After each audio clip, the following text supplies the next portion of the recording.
Ain't gonna hurt nobody. Hey, you want me to close the door?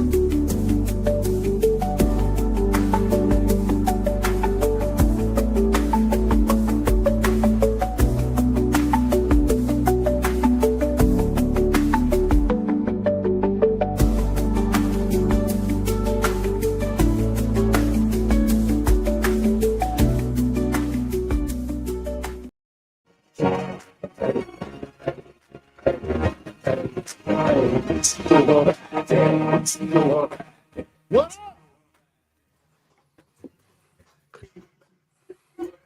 Church, and I want to know what you know about. What up, man? What's up? We do it. Had to let people know, man. Y'all be going crazy. Go back to the catalog. You know, they try to forget. They try to forget, bro. They just wasn't outside. I'm saying, had to go back. Had to go back to 20, the early 2000s. They forgot my man was a rapper. They forgot the king, man. It's the king, man. Anything don't kill me, make me better. I ain't mad at cheddar. I'm trying to jail too. You know what I'm saying? You know what I'm saying? But see, they don't know T.I. that was fighting charges. They don't know that. You know what I'm saying? Got caught with an arsenal in the Walmart parking lot.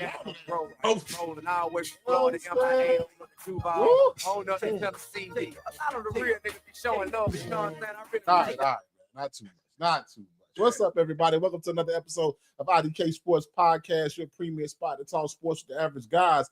My name is Anthony. It's my main man, Kenny. What's happening? Don't forget to like, share, subscribe, because it's the premier spot to talk sports with the average guys weekly, right here on YouTube and next day on anywhere you get your podcast platforms at. Wow. Well, hit the button, man. Hit the button, like right now. Go out of it. Hit the button, man. Oh, man, a lot of stuff happened this week. We had fight this week. We had fights announced this week. We got college basketball winding down. The combine started. We got a lot of things going on this week, man. So a lot of things to recap, bro. They said they wanted to.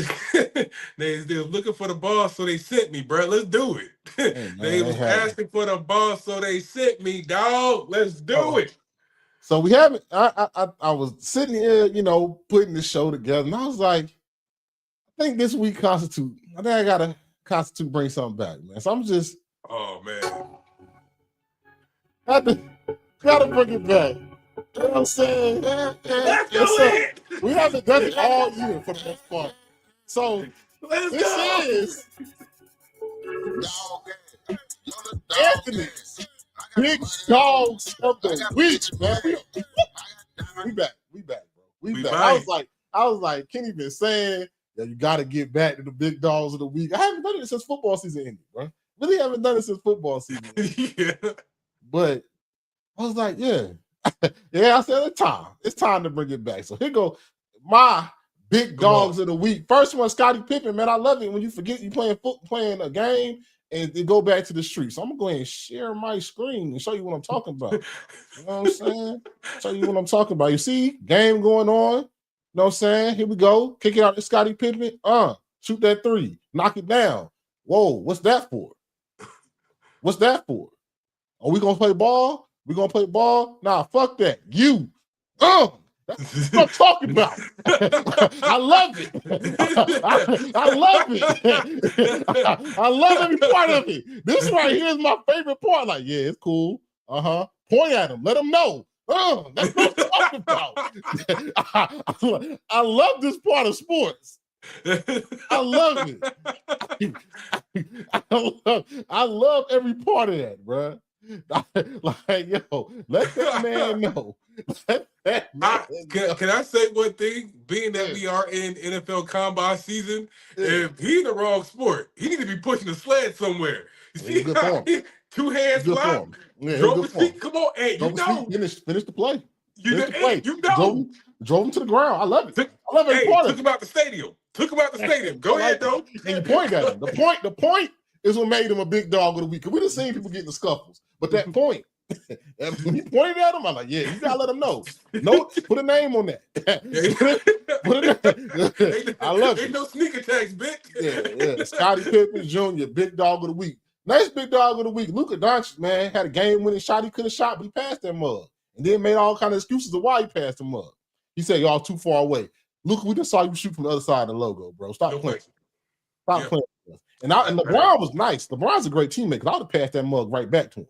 I'd be like, oh, back to you. like it was, I gave it to LeBron for like 5 seconds left. LeBron like, what you want me to do with it? He said, y'all was slipping, I was too far away. Too far away? Come on, bro. You messed up. I didn't like the shot selection. I didn't like it. It wasn't my favorite. They try to gaslight us. Just say don't gaslight us afterwards. It's cool. I would have passed it back to him if I was LeBron. Give it right back. Nah, don't put that on my jacket. Darren Peterson is next. First we talked junk about him, but halfway I kind of like it, bro. I ain't gonna play. I'm just trying to get drafted. I'm here for a good time, not a long time. Yeah, at a certain point, a little bit of this youth movement that they got going on, bro. A little bit of it is kind of making sense.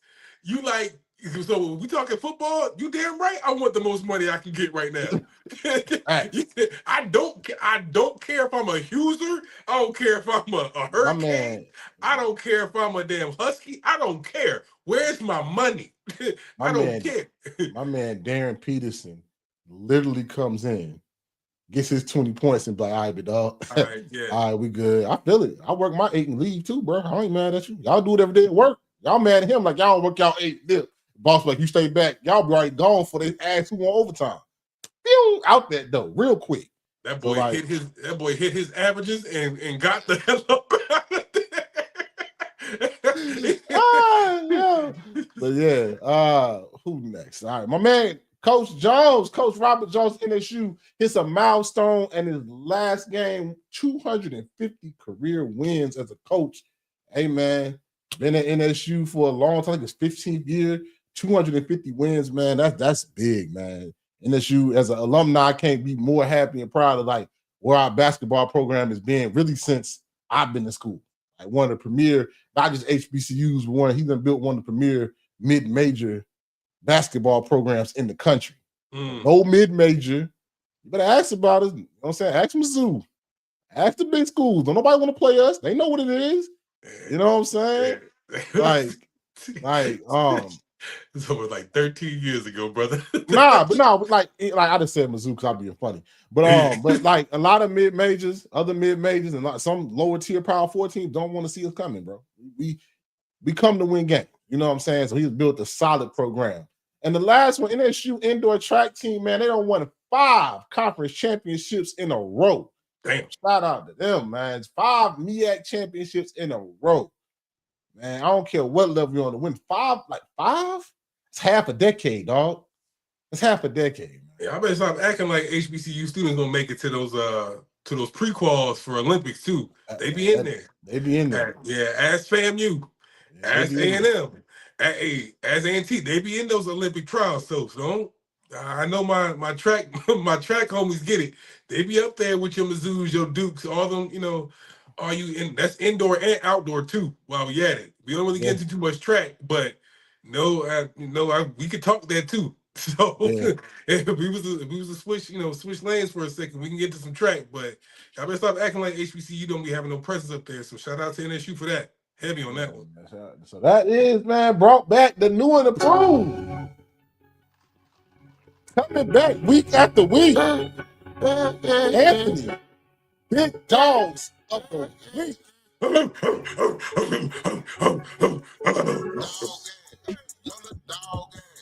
right, so now, you know what I'm saying? How we want to go from here? Where we going, brother? Trying to get messy. Should we highlight some things? Just with the mess. Let's go. Can we get some mess going on? I don't know if I want to start with mess. You know what I'm saying? How everybody feel? How the chat feel? Should we get messy? Nah, we ain't gonna start with mess. We're not gonna start with mess. We're gonna start with our icons of the week. First icon, Mrs. Dawn Staley, man. What can you say? What can you say about it? You know None me. other. I'm biased. I shouldn't make the intro for her. You know me. I'm a South Carolina women's basketball fan. You know what I'm saying? I'm about to buy a shirt. You know what I'm saying? But Dawn Staley as a player, one of the greatest players, women players ever, 3-time gold medalist, 6-time All-Star as a coach, 3-time champion, 4-time coach of the year, 8 SEC championships. Man, then had some of your favorite players come through with Miss Asia Wilson. Just her, like her accolades go on, and she's still adding more to it. I think they just locked up another SEC SEC basketball regular season championship. It keeps going on. Team is playing very well poised to maybe win another championship. I mean, some other people that got something to say about it, so we'll get to that. But Dawn Staley, man, sports icon of the week, man, had to get her in here for Black History Month, man. Come on, man. None other than that girl. You know what I'm saying? We talking about on the court, but off the court, fresh, dressed like $1,000,000. My girl be getting swag. My girl Swag be got real. drip. Huh? Swag be real. She a winner in two games, like Pee Wee Kirkland. Don't play with her. She's still that girl, brother. Man. Hey, man. And an Eagles fan. Okay. West Philadelphia, born and raised. Playground where I spend most of my days. Huh? So I'm just talking about Dawn. Oh, bro. I don't want to talk about it like she's dead and gone. Like most time we spend and talk about our legends. But talking about somebody that's actually like still actively applying belt. Yeah. Somebody that's actively still out here giving out belt. Somebody that won the Naismith as a player and as a coach. Still actively giving belt. Did I say that yet? Yeah. Coach won 3 gold medals and coach 2. Yeah. Coaching some of your favorite players in the pros. You know, so she's still she really is the definition of your favorite player. Yeah, I'm still actively that girl. Actively. And you know, it doesn't help that she's an Eagles fan too, so she always she's always gonna be a winner in my heart. So shout out to Dawn Staley, man. Bruh, I think every achievement we put beside her name, it came in, multiples. So she did it, then did it again. So I don't know what else you need to say about that. Definitely the GOAT, living GOAT, man. You know what I'm saying? Sure. Still, like you said, actively still putting belt to ass. Like it don't like it stopping no time soon. Either. Like, right, and it's still going. Actively putting belt to ass. Like, for real. Let's get into our next one, man. Hey, another GOAT, man. Muhammad Ali. We talking about, I can't have to say the boxing and not talk the GOAT, right? Not put the GOAT up there. You know what I'm saying? 3-time heavyweight champion of the world, Olympic gold medalist, man of the year, icon, stood up when they wouldn't want to change his name. We want to say his name, stood up, got stripped of his belt, got banned for 3 years, came back, won another title. Got that. You know what I'm saying? Really just epitomized like standing up what you believe in, talking that talk when you have confidence in yourself. You know what I'm saying? And gotta show respect to the GOAT of boxing, man. The GOAT of the boxing, you know what I'm saying? The GOAT of just human, how I want to put it, like humanity. You know what I'm saying? Like really standing and believing. Like he was ready to risk it all for the respect. You know what I'm saying? For the respect. Like you're gonna say my name. Okay, you're not gonna say, okay, take my titles away. Don't let me box, but I'm gonna still stand on it. I'm gonna stand on what I need to stand on. So, you know what I'm saying? Can I let you go? Oh man. Yeah, y'all know how much anybody that follows the pod, know how much I love boxing, brother. It's again one of my early childhood heroes, brother. I can remember back in like 4th grade writing a book report on Muhammad Ali. That's even what I'm a 90s baby, so his time in boxing came and gone, but just how much of an impact he had transcended decades, generations. Even still to this day, you can't even mention boxing without it being synonymous to Muhammad Ali. The quotables, the movies, the philanthropy work, everything, all of it. It's just etched in stone of what he meant to not only to the sport of boxing, but to sports in general. The political stances that he took, and all of it was impactful. This is in a different era when those things weren't commonly seen.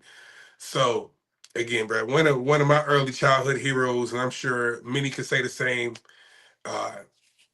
Mr. Ali, thank you, brother. Thank you, bro. We're gonna get into it. We wish there's more of that, that bravery, especially when it comes to boxing.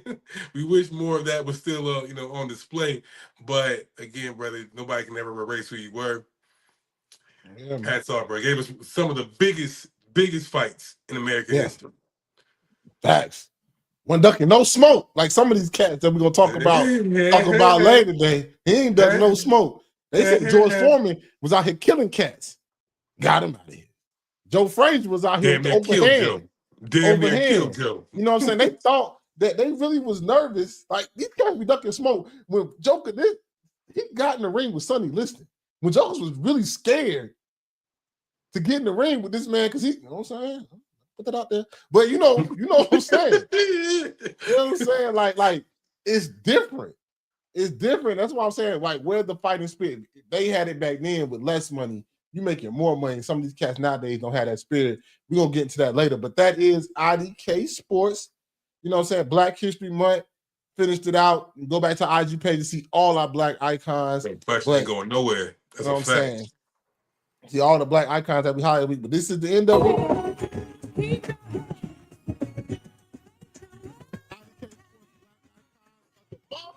Happy Black History Month. You know what I'm saying? You know what I'm saying? For all icons, living and dead. Hey, man, we appreciate your contribution to sports and the sports that we love. No right question. Here at IDK. I'm not ready to get messy yet. So we're going to get into one of my favorite things. Women college basketball, man, getting down to the nitty gritty. So I said, why not? Let's make a power ranking. You know what I'm saying? These are the teams that we feel like are playing the best, can make a deep run, right? Can maybe win this natty, maybe make a Final Four. So let me break them down. Hold on. I actually got notes. I took notes for this. I took notes because I didn't want to just make a list and not have notes. So first one, UConn. What more can you say? Undefeated. Looking great. Come on. Looking great. I mean, with Miss Strong and Fudd, like they have a great offense. They play good defense. Hey, man, they're gonna be hard. They looking poised and focused to really go for this repeat. You know what I'm saying? Sometimes we think they're gonna have a lull, in the season, like where you might be winning, but it just don't look good. They kind of been steady Eddie, bro. Steady damn Eddie. And even with losing the losing Page from last year, that team just keep going on. Retool, bro. Look like they poised to make another run. Like they definitely poised to make another run. Number two for me is South Carolina. And watch South Carolina. Yes, they have 2 losses, but as of late, I think they're one of the hottest teams in the country right now. They're starting to shoot better. Tesla's really starting to open it up and shoot even better than she was in the middle of the year. You still got Joyce. I can't think of the big girl. I can't think of her name, the tall girl. Forgive me. I think it's Okot. I think that's her name. She's starting to shoot threes and be a presence inside. Defensively, they're always going to be strong. Tough team. It's going to be a tough out, bro. I'm not even going to hold you. A tough out. Next, UCLA. They probably got one of the best players in the country. Their center, Lauren Betts. Don't know how strong the Big Ten is this year, but they're still a formidable team. They're going to be tough, especially when you got, I think Lauren Betts is 6'6", 6'7", and she's dominating. I don't got her averages right now, but she's playing real good. Big Ten might not be as strong, but UCLA does look poised to make another run this year. And will this be the time they actually can get to that Final Four and maybe get to the championship? Next, I got Texas. Had a little lull in the season where they were winning but wasn't playing good. Coach called them soft, and now they back at it. They playing good. Miss Madison Booker, Harmon, I meant to say, she's not turning the ball over. They got a good little sync going on. They're making shots. They're playing a little bit more aggressive, playing a little bit more physical. I like Texas now. Like I said, a little while there, they start looking, they wasn't playing good defense. They weren't playing good defense. Let people get easy layups, shots on them and everything. Coach called them out, and they have responded ever since. So I got Texas at number 4. Vandy. I enjoy Vandy, bro. I ain't gonna hide you. I ain't gonna hold you. Talk about it. Man, I enjoy Vandy. Michaela Blake's is one of the ones. She can ball. About it. She can ball. And just for good note, they beat Texas early this year. Double-digit win. And getting to the double-digit wins, not talking about just, hey, we deserve a seat at the table. No, we can also be dominant and have that seat at the table. So, they right up there when it comes down, in the SEC tournament, bro. So, Vandy should be discussed. I like Vandy with Michaela. I think she's the leading scorer in the country, or close to. I think she averaged like 27 a game, 26 a game. She's a dog. They got a nice, spicy little point guard out of Chicago. They play defense. They got a nice big that rebounds. You know what I'm saying? And they play good together behind Michaela Blaze, which is quiet as kept, one of the top 5 players in college basketball right now. But I like Vandy a lot. I like Vandy. People don't talk about them that much, but I like Vandy depending on how the brackets lay out. Sneaky. I can't see a world. Team. Yeah, I can't see a world where they're not sitting up there where like near, a number 2 seed, bro. I can't see a world because they got strong victories too, against other ranked teams. Oklahoma wins against Oklahoma, wins against Mississippi State. And that's in tight games.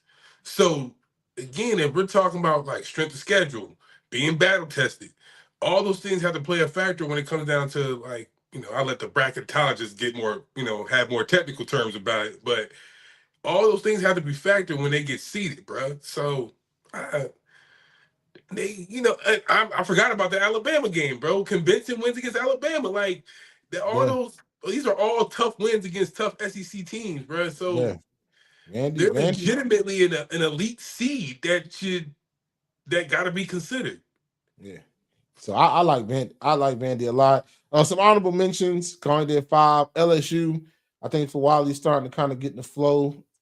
Starting to play a little bit fast. LSU starting to play a little bit fast. I like them. Lost to South Carolina. They bounced back with 2 wins since then. They beat Ole Miss. They beat Tennessee tonight. They starting to they still looking good to me. I like they're playing faster. I think they're going to be good defense, fast breaks. Good defense, fast. And if they're getting a set offense, that's when they get kind of stagnant. To me.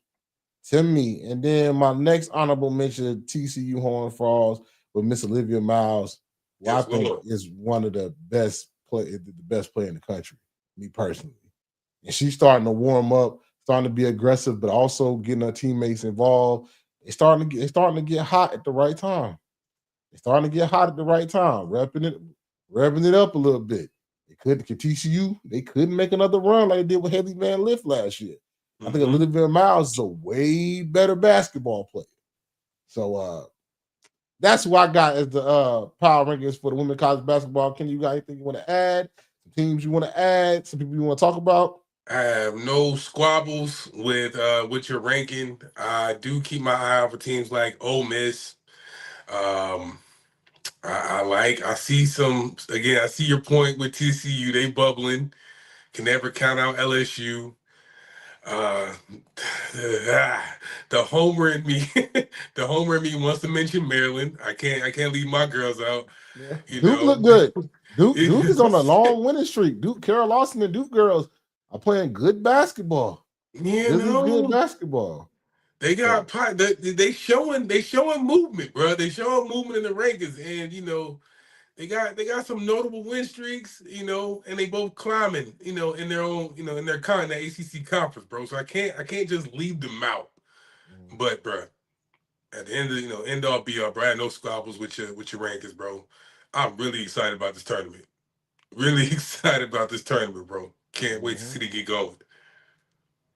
So that's our IDK Sports Power Ranking for women's basketball. Like I said, I'm excited about this tournament as well. Hey, man, women's college basketball, man, really, really, It's what keeping college basketball afloat. Now I will say the men got some. This might be the most talented men's year in a long time because these freshmen that's on the men's side are pretty good. But as far as teams and rivalries and matchups, yeah, I'm feeling this damn good college watch. basketball. Damn good watch. Yeah, man, definitely is. All right, it's time. I can only hold it off for so long. The artist known as Mr. Reporting live down in the Maysville News Center, KBD, the artist known as Mr. Big, were to be released from prison today and has caused an uproar in the prison. Well, y'all know what time it is, man. This actually is an update. Why did you it ain't that bad of an update. It's actually a good thing, but they say they have new evidence. Coming on to that pod, Kenny, for the legal stuff. So we got to. Back in 1986, I bought a Cadillac and put the things on it. The brains blow. You know what I'm saying? With Sharon Moore and the case of, hold on, again, journalism. I got notes for this. The case actually did get dropped because he did score a victory where they are going to actually look into it. The police had a correct warrant for the home invasion charges. The warrant was right. And if these are trumped up lies made by the defendant. So Sharon Moore charges may be dropped because cops omitted exonerated evidence to get a warrant, and Paige Shivers' lawyers allegedly lied about stalking NDV in hopes of getting a bigger settlement check from Michigan. No. So if the warrant is not a viable arrest warrant, and if they basically the stalking and DV was kind of trumped up thing to try to get Michigan to do a bigger check, just him getting the hearing on that, which I think the hearing to even hear the judge granted him a hearing March 2nd, so that comes up. That's what next week, Monday. Yeah. Just him getting granted that hearing mean the judge think it is something there. So we can know something March 2nd. I know we gave the brother a lot of flack, and I don't take back nothing I said, but it could be that it was just inappropriate HR thing and not a legal thing.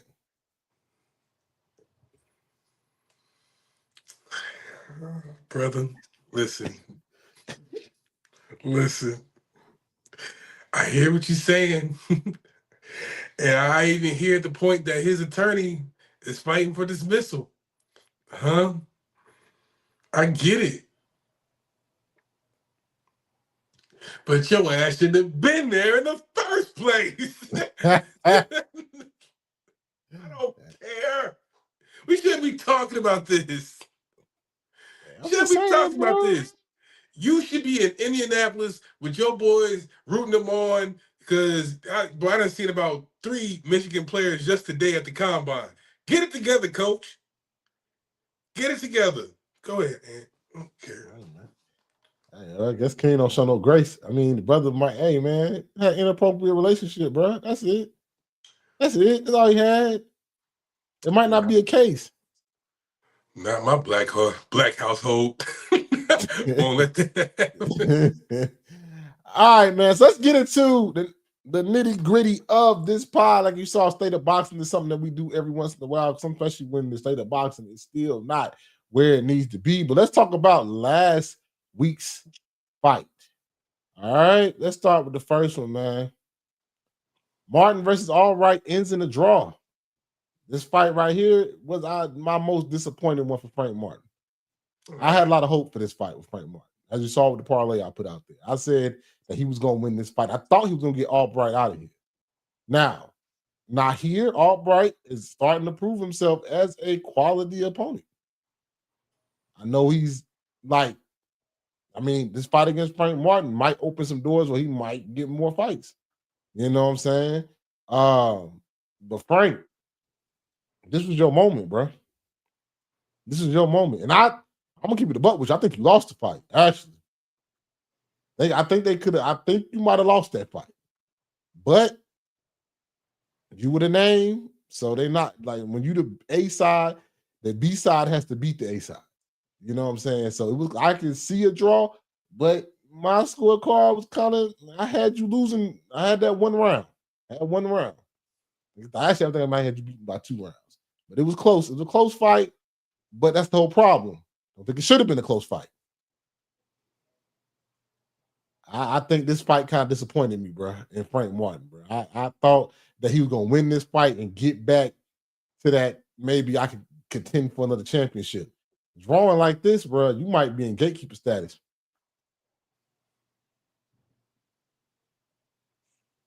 You ready? You ready? You ready? Hey, Mark. Hey, Frank lost this fight, bro. I ain't no cut about it. Yeah, I know they calling it a draw, whatever, man. Poo that shit to the side. He lost this fight. Up, square him straight, up and down. I don't care. Lost that fight. Albright was more busy. Uh, had the more impactful rounds. I get it. Frank, he had some, his counter punching, you know, controlling the center of the ring or whatever, folks like to throw in like little buzz terms and stuff like that. I'm telling you what my eyes saw. He lost that fight. Yeah. He lost that fight.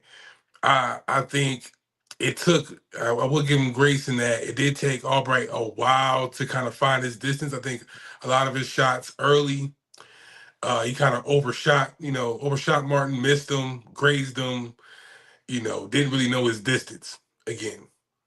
Still got some time to develop. I give him that grace. But with that being said, a lot of people go to that 12th round where I'm telling you, Frank was out, shaking, got rocked. He held on to him. Should took a point, actually. That wrestling that was close to being like, hey, yo, that should be a point. It was real close. If the ref took a point, you could not be mad because that's more than just holding to save yourself. He almost tackled old boy. I'm telling you can look to that and say, oh, yeah, that should, if anything, that should have been a deciding round of like, okay, Albright won this fight. Because that fight was already decided for me. Yeah. That was just, okay, let me just push you over the cliff. This is really what, the last straw to say, okay, Albright won this fight. Yeah. Because I think he had him hurt to the body in round 9, too. So I think he drained his energy. Like round 9 is when Frank was walking on spaghetti legs. I'm saying, and again, and it was constant work. He stayed busy throughout the fight. Mm. And that's the thing with boxing. It's like things they count as factors. It's not always consistent. When we talk about who's the active fighter, who's running, who's defensive, like those only matter when you're trying to side with your favorite fighter. If you got a fight like this where I ain't really got no dog in the fight, I ain't got no choice, no preference, no nothing. I'm just here for the love of the fight, love of the game. This is easily saying, okay, who do you think, with your own eyes, who had a better fight? From round to round. Again, Albright won this fight to me. Mm-hmm. I think he just had a better performance. Was it by a mile? No. But also, favorably, majority of the rounds, I gave to Albright. To me, this was an 8-4, 8-4 split. Ooh. So you had him like, it wasn't close. I'm saying by a good margin, I had majority of his rounds going to Albright. To me, I had like, yeah, I had a little bit closer, like 7-5. 7-5? Yeah. I had a little bit closer. I'm telling you, like that momentum from they took some rounds off. Like that 3 to 5 round. I can see where the draw came in. Them 3 to 5 rounds was like even. Then with like 10 rounds, 9, whatever you want to score. Then with tied rounds. They had about 3 rounds where like you couldn't pick a winner. You wouldn't be wrong. Yeah. You wouldn't be wrong with who you choose with. Okay. Mm-hmm. Well, in my case, that's what I'm saying. In my case, with my eyes, I'm going 8-4 because I thought from that momentum from round 9 just kept picking up. And I see CJ Stroud out here smiling at a basketball game. How you smile? Never mind. I'm not a Houston fan. Go ahead. Didn't be me. He over here geeky and showing all his teeth. What the fuck? What you so happy for? It's a good time, bro. It's a good time. But yeah, I ain't gotta belabor the point. I'm just here saying like, hey, from here on out, now you got your resume starting to build, starting to add some names to it. Just keep going. I know in the So what show you before got? the What you show got for prior, I definitely had Albright? Frank winning. What you got for Albright and Martin? Real quick, like what you got? Like what's next for Albright? What trajectory and what's next for Albright? And then what's next for Frank Martin? Frank, again, I think both of these fools got to spin back quick. They both got to return to the ring sooner rather than later. I think I like the attitude for Albright to where he ain't really ducking nobody. Yeah. Maybe try to catch Keyshawn before he leave 140. I think that shit might have sailed. Try to catch somebody else at 140. Again, there's a lot of guys, jumping weight classes, try to catch a name before they leave. Frank, I think you might have to talk to the sanctioning body, try to fast track yourself. Switch to the IBF, switch to another, sanctioning body. It's gatekeeper status, bro. To get ranked, bro. You got to get whatever gets you tracked fastest to get into like belt contention or get you, where you can contend for a belt. That would be your best ploy at this point. It's kind of like Danny Garcia, bro. It's getting to that point.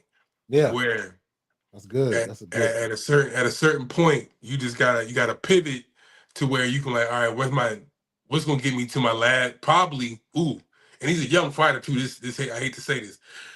What's gonna get me to my next title shot? That's your best strategy at this point. Yeah, I feel that. Because boxing things they turn so quickly. The tables turn so quickly. Like, you come off a KO loss to Tank. Mm-hmm. All right, you come back, you get a KO. Mm-hmm. All right, then you take a draw. It's like, damn. He's like, you don't know where you want to, who you want to side with or how much faith you want to put into him. So it's like, all right, bet. Only way I'm gonna do that is get on this title track to keep my name alive. So yeah, I definitely think give the sanction body, get your body. Yeah, you gotta get a belt soon. So gotta get a belt. Gotta get it to a title shot. Gotta get a belt soon. The next one, Gary Anton Russell defends his world title. This fight, he won the fight, but I just need every time I watch him fight, I just want to see more. I want to see more. And it's starting to that point. There's I don't think you the way he started his career. He was really letting his hands go. Was a power puncher. I said, okay, he got a little something there. Got a little showmanship.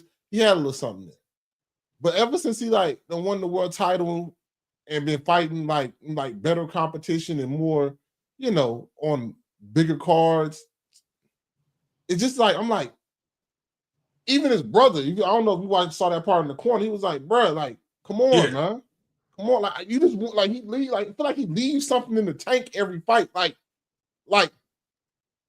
Bro, you don't know if he got the skill and he's like, my man, I just want it, come on, it's round 6. Let's go. Let's turn it up. You know what I'm saying? Because when you was coming up, I saw that I saw the making of that. I haven't seen that Gary Anton Russell in his last 4 or 5 fights. Have not. Mm-hmm. And I know I'm a little bit higher on him than you are, but I think that you get good coaching. I know God, rest in peace, their father. I know you're trained well. I know you're trained well. From this the camp that you in, the people that you're around. I know you train well, but the big fights are going to start coming. It's some jokers at 140 where fights can be made. Mm-hmm. So at some point you're gonna have to. That next gear is gonna have to come in, and it seems like he's not locked. He can't unlock that next gear in my eyes, but maybe you see it different. But that's what I see. I just be like, bro, come on, let's go to that next gear because you just saving yourself. What are you saving yourself for? Yeah, and this is where I kind of where my cutoff is, especially when I start grading my favorite fighters.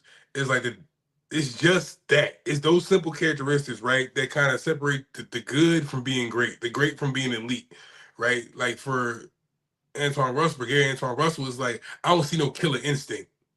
That's it. There's That's the word there's blood in the water. Let's go hunt. Yeah.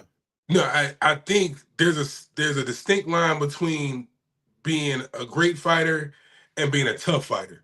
I think Gary is a tough fighter. Hell, his brother is a tough fighter. I think they're naturally tough guys. I get it. But tough guys get in a lot of street fights. And that's what this was. It was a street fight. It's like I'm gonna show that I'll stand the test of time. I'll But he was getting persevere. inside and standing still. That's what I'm like, why are you in there? Yeah, Throw your hands, son. I'm you gonna show getting I'm a there tougher and guy. standing there. But it's not really in that. Like I can side with his brother in the corner. Like, nah, bro. Like sometimes you try to be tough. It's like, yo, you also can show skill. The Well, his moment brother was a skilled fighter. You trying to apply toughness in a moment when you can show skill, you can show intellect. But it's like, bro, wake up. You smarter than that. It's not wake up. Let's go get the kills. Like, hey, wake up, fool. You got to be smarter than what's happening right now. This ain't. There's moments in this fight or moments and rounds. It's not necessary to stand there and trade. If you're gonna go in there and throw your hands, if you're gonna go in there, stand there. Change the angle, throw your hands. Hey, don't just shell up. Hey, work your feet, you know what I'm saying? Work your angles, do what you gotta do. But it's like, bro, wake up, you smarter than this. And like I don't want to just go solely off the picture, but because I definitely saw the full fight, it's just like, bro, you chose to go to war. You chose to go to war. And when I said, like, prior to this fight, when we potted before, it's like, bro, I'm looking for you to turn the lights out. I'm looking for you to close the show. And you could have. And you could have. It was time. It was there. But you let him hang around. You let him stay in that fight. And mind you, again, you don't play boxing. These are all professionals. He was throwing some nasty body shots. Body shots. Made that fight closer than that had to be. Made that fight way closer than it had to be. You made the fight debatable. You made it debatable. Now again, I don't remember the score goes off my top of my head, but I'm like, even I'm sitting there watching like, oh, I don't know. I don't know. But again, it's like you wanna build your name off being tough, of being one of those, iron-born, tough as rocks, want to go full out Marvin Hagler with it. Hey, by all means, fire and brimstone, go for it, brother. Yeah. if you want to win like that, yeah. If you want to take years off your career of doing that, by all means, brother, go for it. It's that killer. It's that killer instinct. It's that switch to be like, I got somebody. Let me get them out of here. It's that again. It's that. Hey, I'm gonna show you why there's levels. Yeah. I'm gonna show you. Yeah. And I think right now, and you already mentioned it, I'm not that high on him, but I think he's content with just being tough. And there's a lot of bullies that go out there thinking they tough. And you should be wanting to prove something, because people really say you a paper champion. Don't say they gave you that belt. Don't nobody really respect. Don't nobody really respect them as a champion. And that don't really happen with American fighters like that. They do some overseas stuff. But like it just I know that you're trained well. I know you know how to do it. I can see when your technique does step in. I see what you have. Like you got technique. Either you're gonna be a brawler or you're gonna box, bro. You can't be everything. Make up your mind and let's, you know what I'm saying, show like, I don't know, bro. Maybe because I saw him younger in his career and I thought that maybe he had a little bit more. I see the athleticism. I saw some things. I haven't seen that Anton Russell since, like I said, his last 5 fights, bro. Yeah, take it up a notch, man. And again, I don't want to, neither one of us is strapping up no gloves anytime soon, so I'm not gonna put no cap on anybody else's career. But to your point, I just want to see you take it up a notch. Know when you got somebody beat. Know when it's time to, because at the end of the day, you're still in a position where you got to sell tickets. You still got to sell a show. You still got to put on a performance. By all means, respectfully, you're not headlining. Respectfully, you're not headlining. Yeah. Nice So, co-main. You know what I'm saying? So you still, there's still some ways to go. There's still some work to put in. And it's like, all right, bro, we got to see that change, that ever growth, like, of you as a fighter, bro. So it's, again, I need to see that kill switch. Yeah. I need to see the kill switch. Yeah. So before we get into the main event, I'm gonna let you go about the co-main event because I ain't got really nothing nice to say and I ain't trying to get us flagged. So I'm gonna let you say it more eloquently than I'm gonna say it. How do you feel about the co-main event getting canceled? I know how you gonna say, so I'm gonna tell you right now, I'm potting. I'm gonna tell you, okay, I'm potting. So I do believe things happen. I do believe people can get sick. I do believe things happen last minute and everybody's plans can get thrown off at the drop of a dime. I believe all these things are possibilities. What I don't believe, what I don't believe is that we were calling for Hitchens to, really step up in competition, really, start putting, put his money where his mouth is, start really showing prove.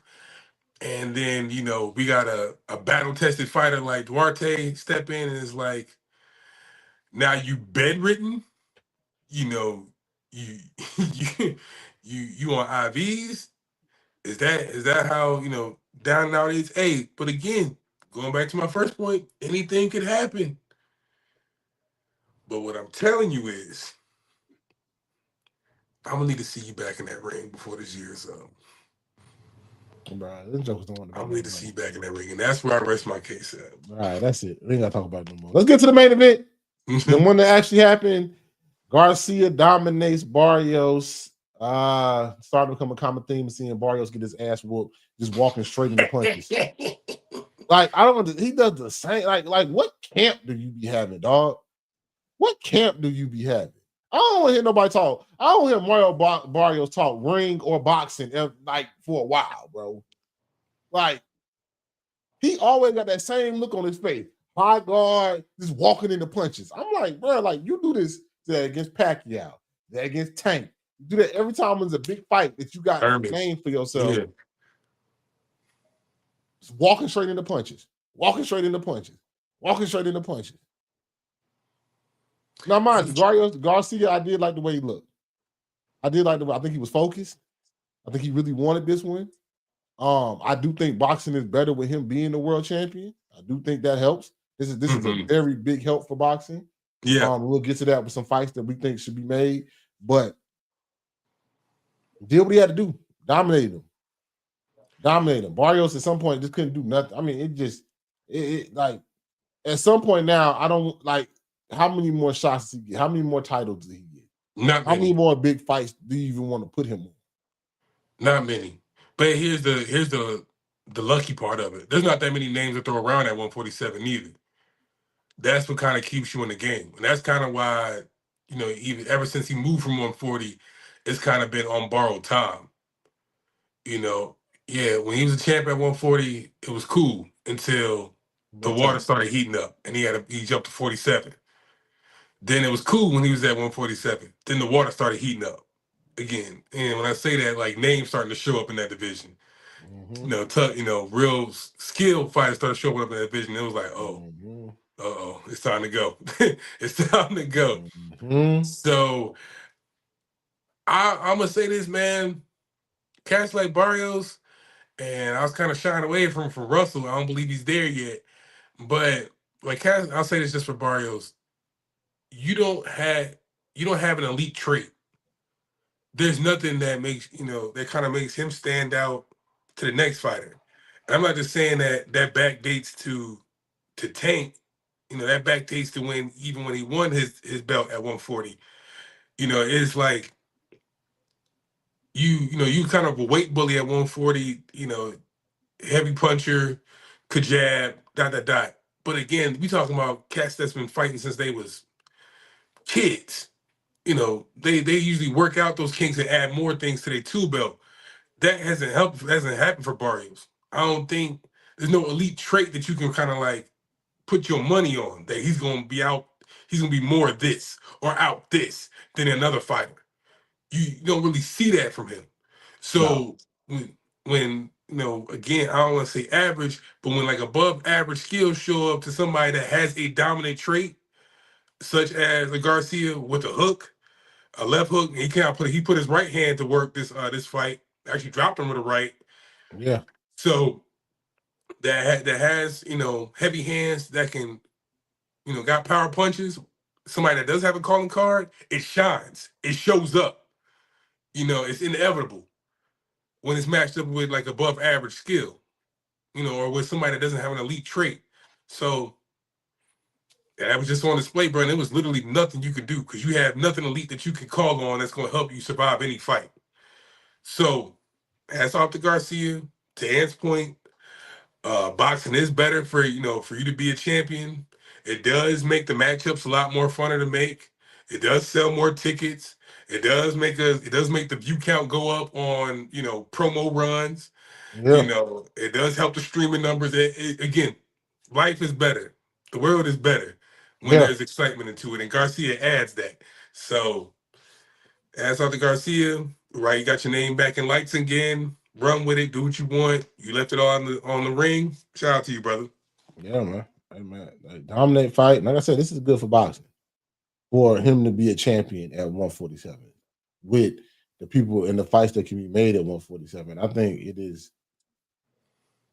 I think the boxing powers that be really wanted him to win that championship because if he didn't, that's another name that just got kind of diminished.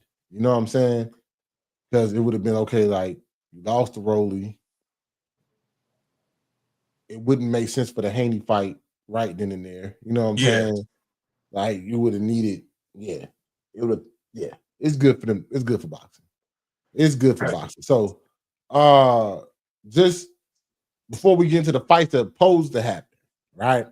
The reason why we talking about this is because the biggest thing to say about boxing, we just found out that Pacquiao and Mayweather are opposed to fight. Not an exhibition fight. It's supposed to be a real fight, right? Oh, right. Yeah. Jesus. The fact that boxing has to call back 50-year-old Floyd Mayweather to come fight. And I see all the pub about it, and I know the national media is going to talk about it in a positive light because they have to. They got to sell tickets. But we're small media. We don't have to. There's no reason with some of the names that's out there why y'all can't fight each other, make the money, and make the fight that boxing fans that can maybe translate to other fans want to see, where we don't have to get a Mayweather Pacquiao 2. They had their time, bro. This is like Logan Paul. Is it Logan Paul or Jake Paul? Whichever one of the Paul brothers, all over again. You keep letting these exhibition fights pop off. When it's actual fighters that actually got beefs, names, been calling each other out, go fight. Go ahead, Kenny, before we get into some of the matchups that we say can happen, but I'm gonna let you rock out a little bit. Now, I'm gonna say again, and you say this all the time when we rap about it. Like one of the things that kind of killed this brand, or I'm gonna just speak about Mayweather for right now. What kind of killed the Mayweather brand is that there was no successful handoff of let's say, or passing of the torch. I'll say. To a degree it was, Mayweather trying to pass the torch to AB, didn't work. Trying to pass the torch to Tank, worked, still kind of working, whatever. But when it goes to like passing off, like who's the face of boxing, who's our next champion, it's never really like successfully done because we always hang on to the memory of who was. Even with, even to a degree with Mayweather, it was like, yeah, Floyd's cool, but he ain't no Pernell Whitaker. He ain't no, you know, Sugar Ray. He ain't no, it's always, especially this, I know I'm gonna say it specifically for boxing, you always hang on to the greats. And we don't truly pass on the torch as it should. Whether just to use another sports analogy between like Mike to Kobe, Kobe, LeBron to, what I'm saying, the torch that successfully gets passed on. But again, just in boxing, we just keep hanging on to it, and that's why it kind of makes lanes for. But the only thing that it kind of makes lanes for them to always return, or always to have a seat front row at all the boxing matches. Same way you always see Mike Tyson up there, or in the past you see Evander Lennox, calling the fight. We always hang on to the greats. But the way to rule that out is to keep the sport thriving, keep making great fights, keep making, you know, keep making memories. Don't just hold on to the old ones, keep making new ones. You know what I'm saying? We know what a classic fight looked like. We know what a fight of the year looked like. We know what a knockout of the year looks like. You know where you was when this fight happened. Like, bruh, I remember, you know why we threw fight parties to begin with. We made those memories. And we, somewhere along the line, we stopped doing that. And again, it just keeps allowing us to slip into that old slope of just never letting the greats die, and not literally, but in a figurative sense, they never go away. We never get to respectfully and honorably put them in the rafters. They're always present. As long as they near us, we can never really embrace the present or embrace the future, bro. And that's really what's killing the game, bro. Yeah, man. So I know people are gonna be hype about it. We'll probably talk about it, but you just don't need this Mayweather Pacquiao fight, bro. Not when you got fights like this can be made. So at 154, this fight should have been happening.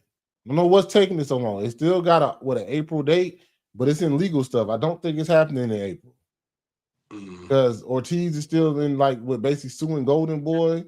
Yeah. But this fight at 154, man, Boots versus Virgil Ortiz. It shouldn't took this long to happen. No. They both ain't got no strap, so they ain't got no sanction body that's hindering them. 31-0, 20-0, both knockout artists, both power punchers. They're calling each other out. This fight should have been happening. And yet we in influx again where if it ain't set, that stuff ain't settled by now, I doubt this fight happening in April. That's fair to say. I can see that. And you got, to me is like you got two willing occupants, right?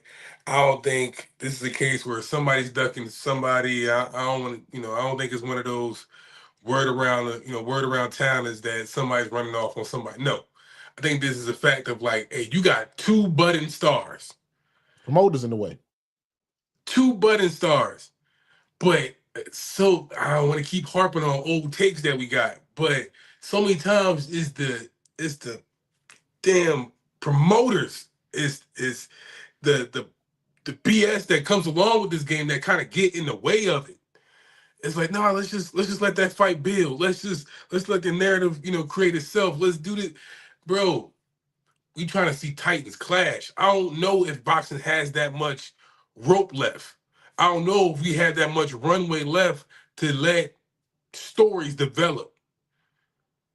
Your contracts ain't built out like wrestling is, where they can, we can let, a heel develop, or let, let a hero develop. We ain't got time for that.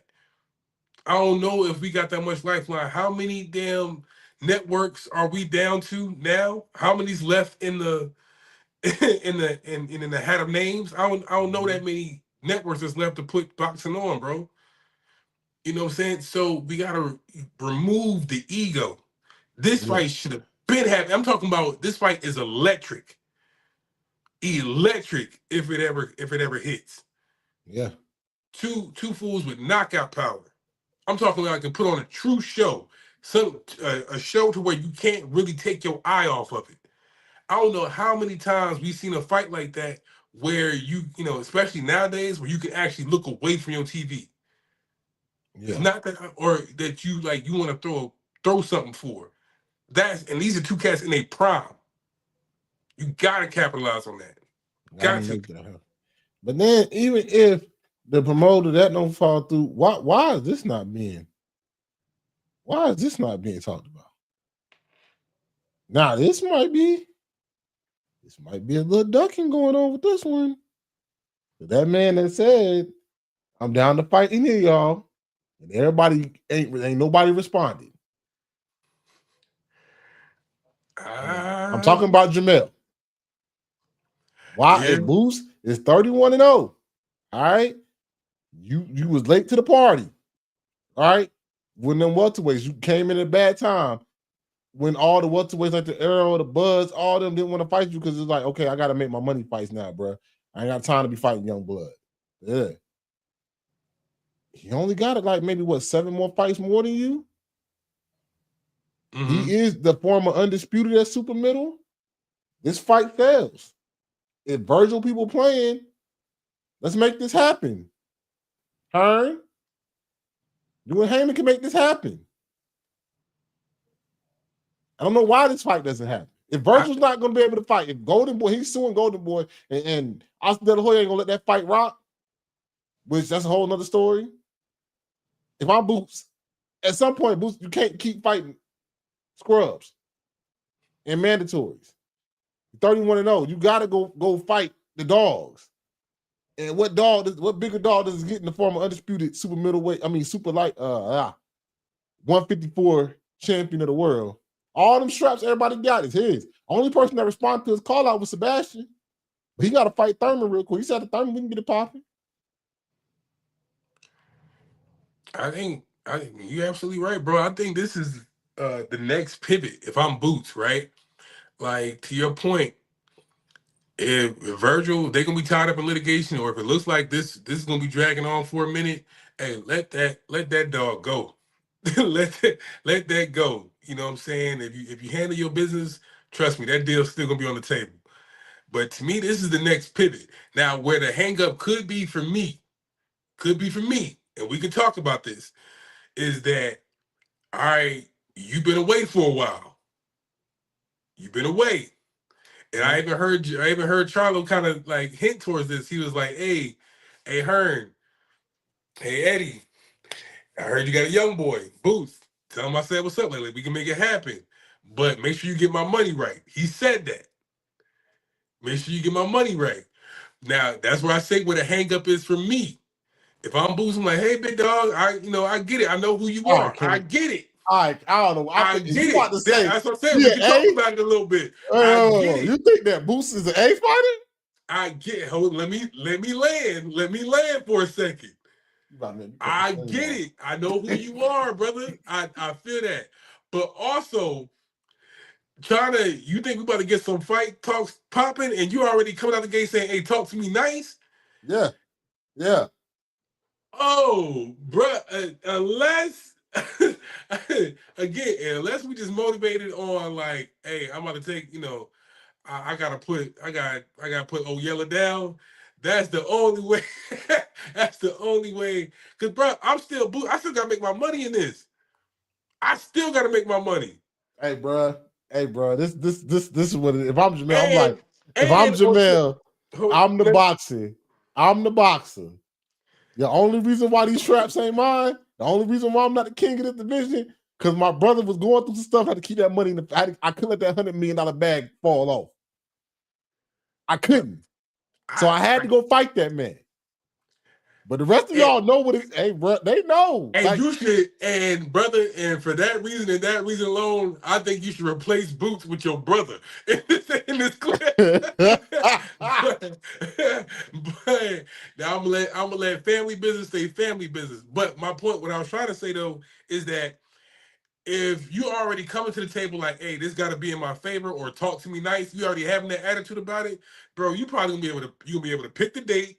You're gonna be able to, pick the clauses, pick this, pick the location, you're gonna have all the deciding factors. It's like, damn, All I got really, he's like, damn, am I really just showing up just to fight? Yes. Ain't none of this here for me. Okay.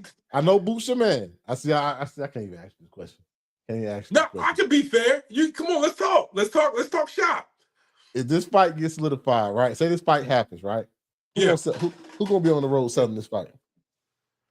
You said who gonna be the main one on the road selling this fight? Charlo. Boots don't talk that. You seen Boots try to do an interview. Yeah, you saw that one. About to say that boy ended up telling on himself. Like, you know, so I'm like, I'm the guy. I'm gonna sell the fight. I'm gonna pay the villain. These my belts. The story is the champion. It's kind of like Canelo's story. When Canelo went up light heavy, then came back, got all his straps back from each and every last one of y'all. I'm fighting you, and you ain't even got a strap. So I really don't have to fight you. Yeah. So that's why I'm talking to her like, hey, yo, make this. Hey, you know what it is. Make sense. Make this make sense. I can really just go fight somebody with a strap. Because them my belts. Again, can't emphasize that enough. Them are his belts. He is the under. Oh, he had to just lose all his belts. He had to go fight Canelo at middleweight. I'm not saying that Boots ain't got to make no money out of this, but that our purse ain't the same. Okay, and again, I'm not saying that it's not doable. I think this is doable. I think both sides could come to some agreement. I dig that. But again, kind of approaching terms with that attitude, like, bro, you just hit. You just here. This is really my show. What's a legacy fight for Boots though? He needs one. That's the point. And I think again, that's why Charlo can say that in an interview, like, hey, bro, I'm not even, you just notice what I'm saying. He's not even talking to Boots when he say that. Nah. He's talking to Hearn. Oh, let me talk to your boss. Let me talk to your boss. Move out the way, little man. I'm talking to your boss. The only way you can do that is beat him. Take the fight, beat him. That's a legacy fight. He needs a legacy fight. He needs one back. 31 fights and no legacy fight is crazy. No fight that really defines his legacy is crazy. Again, that's my dog. Y'all, those who watch Pot, y'all know, that's my fighter. But it's like, I know what you stay in the game, and being that Charlo, he done been some laps around this fighting game a little bit. He knows what he's saying. He what tactic to choose or what what talking points to use, and that's the exact one. That's the exact leverage he can use. Hey, this is your legacy fight. This is your. If you beat me, it takes your. Oh, you're out of here. And if you lose, it really don't diminish you so much because I really am that man. I really am. It just proves that I'm still that man. Even if you lose, it just proves I'm still that man. And if you beat me, through the roof. You're gone. You're out of here. So while we're here and while we can discuss it, yeah, I'm still Big Dog. I'm still him. And that's why, and to your only reason I'm saying all this is to answer your point of why this hasn't happened, is because like, hey, this is gonna take some humility to sit through that. Got 31. Especially when the discussions, 31? Especially when the discussions ain't centered around you. Yeah. 31 and no legacy, 31 fights in, you ain't really got no real defining fight. Everybody say, oh yeah, you're a good power puncher. Like you ain't really got that fight. Like you think about Charlo, got the Harrison fight, got the J-Rock fight, got the that fight with the Australian, the Castro dude to become undisputed. He got fights under his belt where like, all right, Charlo one of them ones. You know what I'm saying? The dude with the strap don't want the guys with the strap ain't gonna fight you. Then beat the guy who had to give up all the straps through the roof. Then they can't deny you now. Now Sebastian gotta come see you. Joker's gotta come see you now. Yeah, you ain't gotta worry about Virgil no more. All right, go get a strap. You're number one on everybody's list. But that's what I'm saying. To take that chance, you have to take some humble pie with it. Again, because you was just the next. You just a kid on the stoop.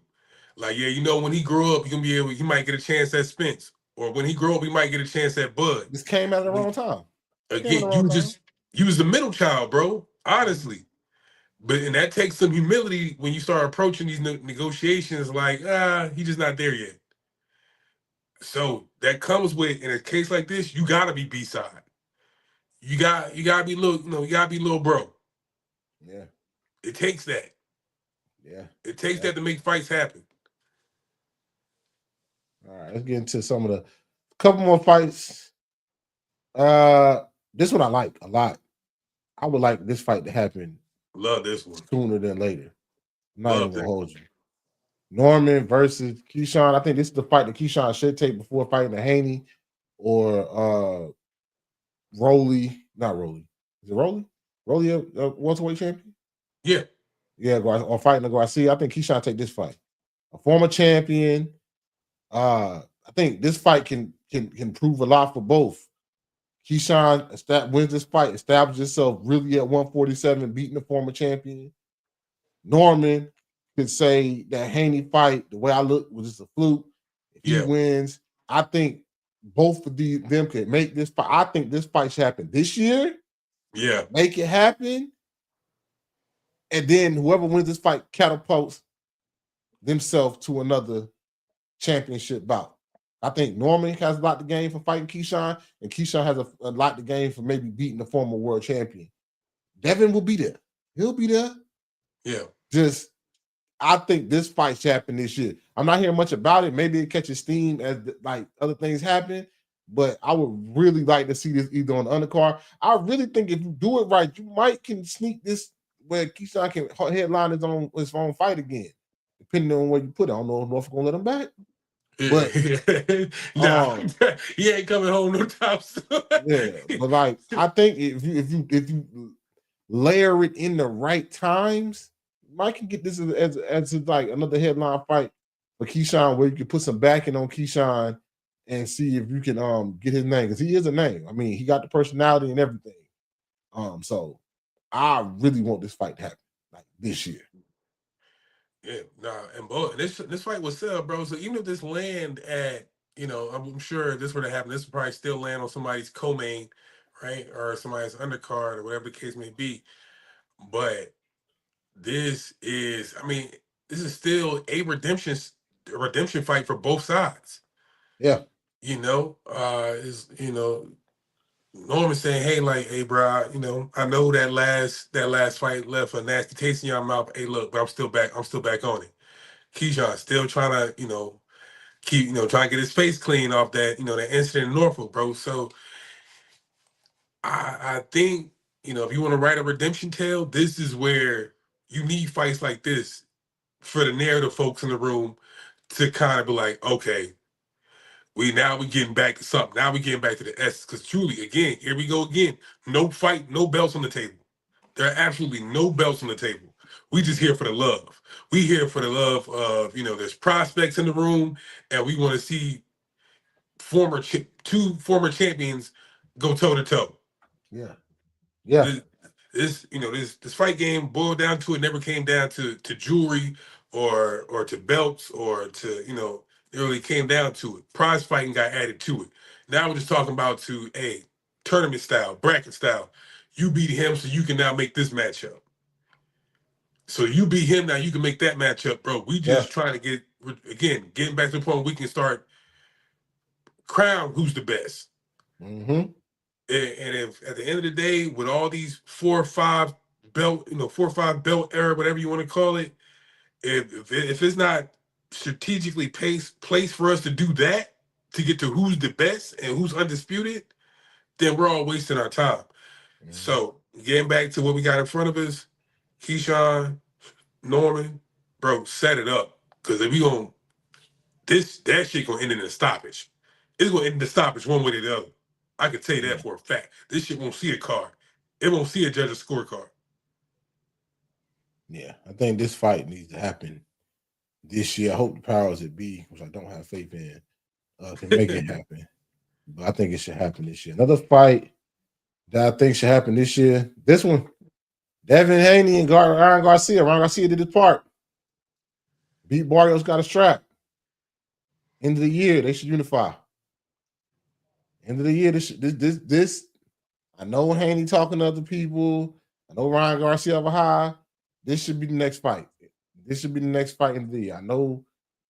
Maybe I don't. Yeah, They got like the money is right, the atmosphere is right.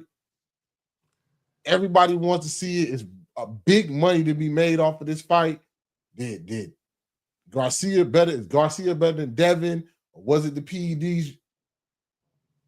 That it's probably not gonna happen this year, but it should. If you want to make the bulk of the money off the anticipation of it, this fight should happen this year.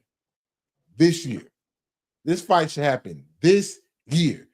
Devin, Garcia, 2, end of the year, make it happen. And I guarantee you probably be one of the biggest events that boxing has had easy. a while. Easy. In a while, because it's real bad blood there. It's real like you cheated. Devin still feel like, even though he got the L off his record, it's really like a blemish on him. He feels like he needs to atone for. Ryan Garcia wants to show that, I still am better than him. Unified 147 championship fight. I don't think they should waste no time. Make it happen. This one should happen next. All right. So let me pour some cold water on it. I can tell you why it won't. Both those guys just stepped into 147. Both of them. Now, when they stepped into, they stepped like some big dogs. I'm going to give you that. They stepped in like some big dogs. Devin Haney saw that strap, said, hey, let me take that from you, young man. Thank you. Ryan Garcia stepped in, saw Barrios, said, hey, let me take that strap, young man. Thank you. They came in claiming belts. Give me that. But with that, somebody had to make a deal on the back end and say, hey, look, let's get to these title defenses too. We still running a strict program around here. Yeah, that means you got to go fight such and such out of such and such. Yeah, I'm gonna need that fight because I still need my money for this for the sanctioning fee. Yeah, you got to go fight whoever the hell out of West Bubble Fuck. You know what I'm saying? Because I still need my sanctioning fee. I still need to give these fools a reason to still pay me. So yeah, that's what pours water on this for this not to happen this year. I'm gonna need them title defenses, big dog. You know, it doesn't just this can't just be La La Land where the best fight the best as much as we wanted to. The cold water is that hey, we still need that we still need that sanctioning money, huh? Mm-hmm. So send that check in. You know, so I feel you. This has all the makings of being stone cold sellout, a damn rock and roll blowout show, because both these boys gonna go crazy on the podium when they start talking to each other. Yeah, they're gonna go crazy. You gonna get hella pay-per-view views. The shit, the purse bid, you don't even have to have a reason to do the purse bid because it's gonna sell. And the money's there to be made. Mm-hmm. Now, the rest is just politics, and that's usually what wins. So I hate to be the rain in the parade, but I'm gonna tell you what's gonna stop it. Them damn title defense. They're gonna win each and every time. They should. The money, it's a lot of money to be made. It should definitely happen sooner than later. Let's get to the last one. Hitchens and Lamont. Hitchens are at fault this fight. This fight could happen. This fight could have happened at 140. But since Hitchens didn't fight, I think he has to handle business with Durant or some other mandatory. So it probably won't happen, but I would like to see this fight. I think Lamont needs a W. He needs a W. He had back-to-back draws. He needs a W bad. He's a dub, yeah. He needs a W bad. And Hitchens needs somebody like Lamont would definitely put his name up there. Instead of just a good fighter that has skill, he might be a good fighter that has a chance to be great. You know what I'm saying? That might have a chance that, okay, now we need to put him with even more bigger names. But like I said, Lamont needs a W against a name. Not against nobody, just a random qualifier or eliminator. He needs a dub against a name. And I think at 140, I don't think Shakur's gonna fight him, because I don't know if Shakur's gonna fight again this year. But I think both of them could stand to gain a lot And that's what it used to be about boxing. What can we both gain from this fight? And I think both of these two fighters can gain a lot by fighting each other. Again, this is somebody that we need to see that next step in legacy and resume. Both of them need it. Both of them need it. That's more so for Hitchens when I say that, but Lamont, even your big fights, draws. You know, saying that we're not walking away from them fights saying you're surefire winners. Or you were just, you was never the better man each time your name got called to the plate. That Isak fight, he was the better man. They robbed him on that one. I'll give him that one. I'm gonna do him like that. You feel the same way about that Tank fight. Well, Tank fight was close, but that Isak fight wasn't close. I don't know what the hell the judges were seeing on that one. He dropped him. He dropped who? Isak dropped Lamont. In that fight for real? Yeah, early in that fight. Well, we still had 10 rounds. The rest of them 10 rounds, he didn't do shit. So, like, okay. Lamont needs a win. He needs a win. He needs a dub. And you know what I'm saying? I think Hitchens is still with Matchroom. Lamont over there on PBC. You know what I'm saying? Yeah, we got the same old matchup. Heyman and Hearn. They got, what I'm saying? Somebody got to duke it out and make them, make it make sense. So I'm saying,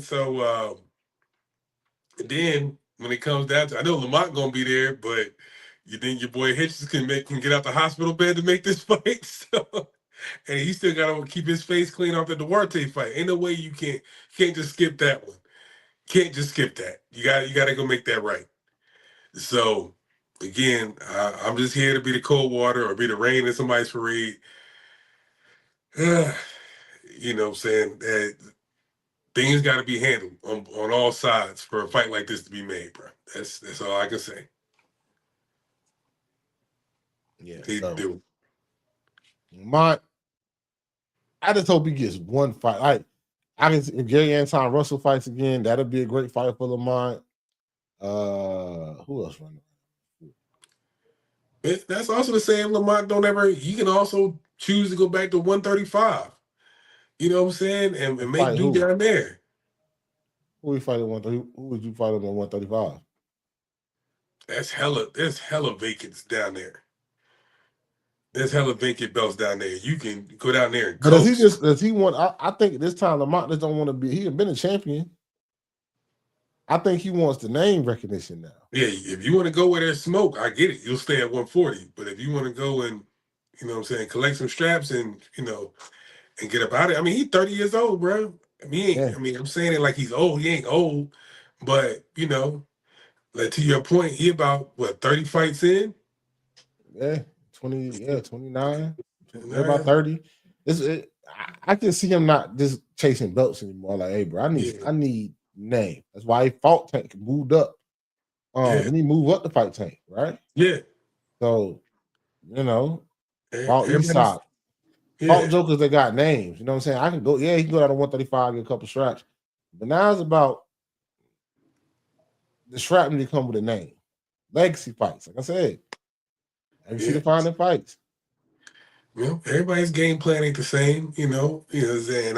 To your point, I can see Roach having that same mentality, like, it's not about, what you got or what you want, it's about who you killed. So if this is about, like, I actually legitimately fought the best, and, you know what I'm saying, you're already on the run with Tank, with Isak, you know what I'm saying, and with a setup like Hitchens or Russell or, you know what I'm saying, tell you about my old boy, from the UK over there, y'all. We don't talk about him enough. Who? But what's Dalton Smith? Dalton Smith. They're trying to run around Conor Ben like he's somebody, bro. Yeah, you know what I'm saying? We'll talk. If you want to go make a name over there, I can see it. But bro, like, handle your business. Handle your business. That's all I'm gonna say. Yeah, man. So let's get into our last segment of our series of counting down and looking at the season recaps of each division. This week we're doing the AFC North. We kind of went long on boxing, so we're gonna get through these pretty quickly. First one, the Browns, man. Browns 5-12, didn't make the playoffs. New head coach and Todd Monken. The Browns, man. Main thing for the Browns, man. Offensive line. Need to keep some of them defensive players. Hopefully nobody requests a trade. I be hearing rumors about Myles Garrett. I don't think that's true. No. Get some help at wide receiver. Need offensive talent. Definitely offensive target. I think Jerry Judy's not it. I think you see how Quinshawn come back. And then the big thing is the quarterback position. You got a lot of picks. Got two high picks. Right? Mm-hmm. I personally think this quarterback draft ain't good enough. I think you go stay with Shador, put some receivers around them. Of course, you got Deshaun lurking around there. They're going to see what he looks like. But I think you go draft you some receivers, offensive linemen, and Todd Monken runs this next year with one of the quarterbacks is already on the roster, and see if we can, with all the change, maybe we can sneak our way into a playoff game.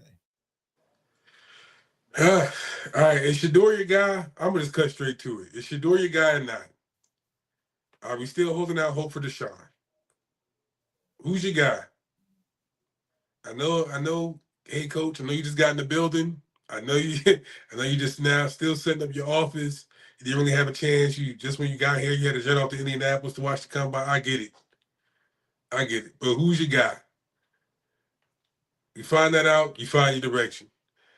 Now, again, I like the young talent. I do like the young talent you got there. Schlesinger probably gonna be found like a pillar of your defense moving forward. You know what I'm saying? It's nice that you kind of got him in the building. At the same time, Garrett's still in his, I'm gonna say, still very much in his prime. Goddamn. It's nice that you got him there. But it's also nice that you got him to build with Mason Graham too. Yeah. It's nice that you still got, Grant Delpit back there as safety. It's nice, still got him with some pieces to fight with on defense. That's good. So on defense, we're good. But who's your guy on offense? I'm not above picking one of those top 3 receivers on offense. You need a guy, a go-to. Jerry Jeudy hasn't proved that yet. He hasn't proved that yet. And I know Ant loves the trenches, but I'm not that in love with the offensive lineman this year. I know what I'm saying. I'm not like head over heels saying, hey, you got to get this guy. Mm-hmm. So again, if you find a guy, find who you want under center next year, pick one. Just pick one and roll with it. Let's not draw this out like we did last year. Yeah. Pick a guy, know what he's strong, know his strengths. Maybe you'll get you a Jordan Tyson. And even if you still want to spin back, I think they got pick number 20 for still in the first round. Yeah, there's some linemen that you can still get there. Maybe a Caleb Lomu. What's that guard out of Penn State? Ione. You can still get, who knows? Blake Miller out of Clemson. There's still Max Hinsher. I'm probably saying his last name wrong. Out of Arizona State. There's still talent. That's what I'm saying. That you can still, fortify that offensive line with. But you need a guy. You know what I'm saying? An X guy, an X factor player. To go with your quarterback. Yeah. Basically, got to pick your quarterback. Know you get some offensive line help, and just rebuild that offense. That's really all it is. Yes, you know Lord. What I'm saying? Yes, Lord. Let's get to the next team. Cincinnati Bengals, 6-11, didn't make the playoffs. Main thing, man, get protection for Joe Burrow, man. Can't win games if your star guy's always hurt because he's getting hit. So you got to protect Joe. I'm hearing rumors that maybe they might be clearing up cap space. They might be exploring offer for T. Higgins now. I don't think that's going to happen. But the main thing is defense, man. I think they need help at corner. I think they need help at linebacker. The defensive line could be okay. I think Shamar kind of started coming on at the end of the year, started playing a little bit better football could see him as a quality rusher. But offensive line, linebacker, corner, the Bengals need that, man. They need defensive help bad. Bad. And you got to protect Burrow. So that should be their whole strategy. First, let's lock in people that can help us protect our star quarterback, because when he plays, we're a way better team and we make the playoffs. But we can't keep having him get hit and hurt and all this. I think Zach Taylor's time is running real thin in Cincinnati. You know? I'm sorry, Ed. Hey, if your quarterback been scoring 30, 40 points a game while getting his head knocked off his shoulders, hey, do it again. Do it for another season. That's what crazy. but I'm gonna tell you the reason why. Also to go along with that is that he was throwing 30. He was scoring 30, 40 point games or whatever, and still losing. Why? Because that defense can't stop a nosebleed. So I'm going defense in this offseason. I don't care. I don't care. Hey, if he dies, he dies.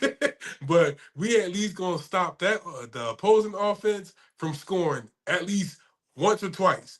That's what we're gonna try to do. So I don't care who's there at number 9 this year in the draft. I don't care if it's Caleb Downs. I don't care if it's Ruben Bain. I don't care if it's David Bailey. I don't care who is there. You pick them. You pick the best defensive player on the board. Let's get some damn heart on that side of the ball. Yeah. If you got to trade T. Higgins to do it, I don't care. Let's get some firepower on that damn side of the ball, bro. Yeah, man. Everybody in your division got a guy. Y'all don't got a guy. Defense. Gotta go defense. But you still got to make sure that the best man in the room is happy too, though. Let's keep that in mind. I feel you, but you tried your experiment. You tried to make him happy. You got him 2 all-star wide receivers. That experiment got you a Super Bowl appearance. Cool. Copy K. Get some damn defense, brother. Go ahead. My bad. You good. The Ravens next, 8 and 9. New coach. The main thing, man, getting this Lamar deal restructured so he's not that huge cap hit. So you got to get that done. That's priority number 1. Next priority, get you some jokers that can get after the quarterback. In the draft and veterans, you don't have no pass rushers. You need Calvin Lloyd cannot be a pass rusher, your main pass rusher.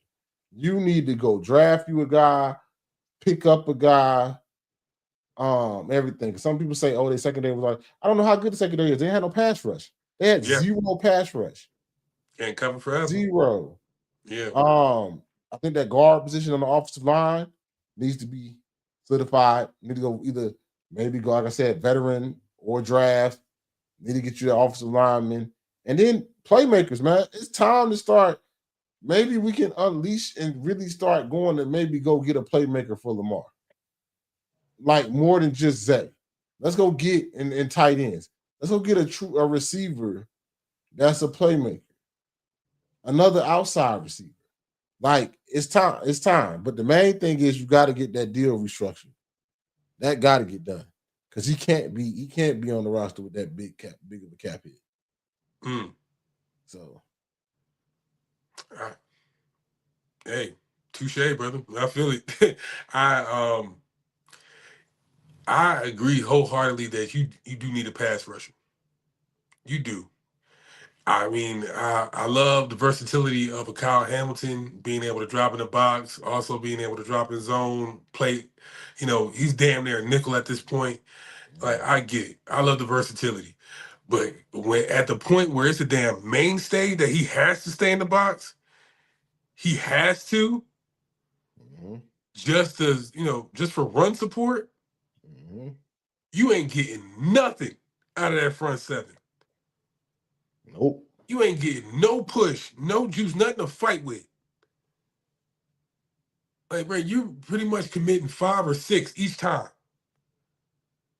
Just to heat up the pocket, not to really get to the quarterback, but just to cause some sense of urgency. That's it. Need a difference maker, bro. Need a difference maker. So I couple know, of you them. know what I'm saying. I know number 14 number 14 overall is a good place right there in the middle of the pack. You know, there's for sure a good talent's going to fall to you, but make sure that's on the defensive side of the ball, bro. I'm sorry. Yeah, definitely gotta do that. And it's the last one. Pittsburgh Steelers 10-7, won the division. Offensive line definitely needs help. Quarterback situation, you're gonna have to have some kind of succession plan, even if Aaron Rodgers decided to stay. Uh Secondary help might be a key issue for them this year. It might need a little bit of secondary help. And you gotta go, I think they need to go get a receiver too. I don't think DK is it by himself. No, no, I wouldn't say that. Uh, Damn. So so Joey Porter Jr. never really took that next step, huh? As like your lockdown corner, it's crazy. Uh, Other than that, Jalen Ramsey, you know, he showed good signs as safety. You know what I'm saying? Stop trying to play around with that nickel idea. Let's put him at safety. Let him have a full year there and call it a day. I think you need. I know the Steelers probably gonna go trenches. They do it all the time. But for the love of God, if Makai Lemon, for some reason or another, is there at 20, or excuse me, 21, he adds such a good compliment to DK Metcalf for your receiver room. Such a great compliment. A versatile slot option would do wonders for this offense. You know what I'm saying? You want to keep throwing go balls and playing bully offense all day long, 3 yards in the cloud of this, that's fine. But that ain't there's only so much longer that's gonna be able to last. So give me Makai Lemon. Let's start getting a little bit versatile. Hey, even if Aaron Rodgers still there, guess what? Now you got your new Randall Cobb and Makai Lemon. Yeah. He's gonna be a new and improved Randall Cobb. Make that work. So let's get some damn juice on offense, fellas. Let's fucking go. So yeah, that's the fact. I mean, like, of course, the big thing is Aaron Rodgers staying. Hinting that he is staying. Yeah. But that's the main thing. Aaron Rodgers stays. You need that. Not the year to go get you a backup quarterback. I don't think. Hell no. I'm hearing like if Aaron Rodgers leaves, I heard that they really like Malik Willis a lot too.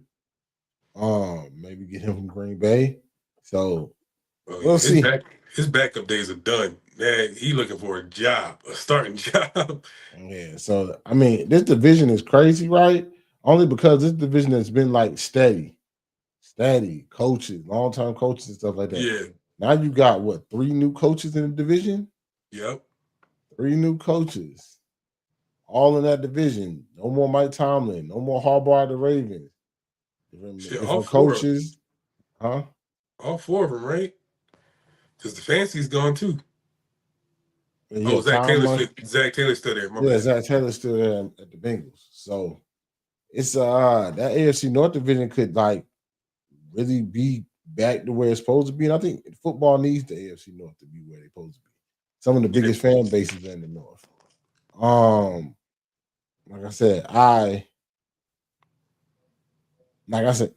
the Steelers still make me nervous. I think you got rid of a legendary coach decided to call it quits, and that's gonna take an adjustment. And I don't get your coaching hire. I get the Browns hire. I get the Ravens hire. I don't get the Steelers hire at all. Hate it. Said that. Keep saying it. Hate it. Like, it just is what it is on that. But hey man, it's a good episode, man. We covered a lot of things, man, especially with the boxing stuff. Don't forget to subscribe to the YouTube channel because we will, you know what I'm saying? Might see some clips up there, little boxing clip, little thing like that, you know what I'm saying? So just subscribe to the channel, bro. Hit the damn button, man. Hit the button, man. Hit the button, man. But for this episode,